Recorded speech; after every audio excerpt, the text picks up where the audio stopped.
एक वृद्ध ट्रेन में सफर कर रहा था। संयोग से वह कोच खाली था। तभी 8-10 लड़के उस कोच में आए और बैठकर मस्ती करने लगे। एक ने कहा, चलो जंजीर खींचते हैं। दूसरे ने कहा, यहां लिखा है 500 रुपये जुर्माना और 6 माह की कैद। तीसरे ने कहा, इतने लोग हैं, चंदा करके 500 रु जमा कर देंगे। चंदा इकट्ठा किया गया तो 500 की जगह 1200 रुपये जमा हो गए, जिसमें 200 के 3 नोट, 2 नोट 50 के, बाकी सब 100 के थे। चंदा पहले लड़के के जेब में रख दिया गया।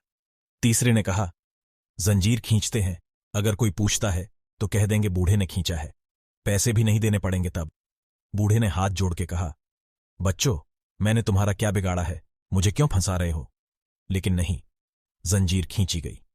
टीटी आया सिपाही के साथ। लड़कों ने एक स्वर से कहा, बूढ़े ने जंजीर खींची है। टीटी बूढ़े से बोला, शर्म नहीं आती इस उम्र में ऐसी हरकत करते हुए? बूढ़े ने हाथ जोड़कर कहा, साहब, मैंने जंजीर खींची है, लेकिन मेरी बहुत मजबूरी थी। उसने पूछा, क्या मजबूरी थी?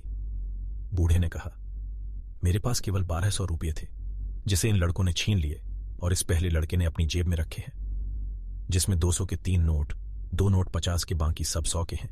अब टीटी ने सिपाही से कहा, इसकी तलाशी लो। जैसा बूढ़े ने कहा, नोट मिलाए गए लड़के की जेब से 1200 रुपये बरामद हुए, जिनको वृद्ध को वापस कर दिया गया और लड़कों को अगले स्टेशन में पुलिस के हवाले कर दिया गया। पुलिस के साथ जाते समय लड़के ने वृद्ध की ओर घूर के देखा तो वृद्ध ने सफेद दाढ़ी पर हाथ फेरते हुए कहा, बेटा, ये बाल यूं ही सफेद नहीं हुए हैं, समझा?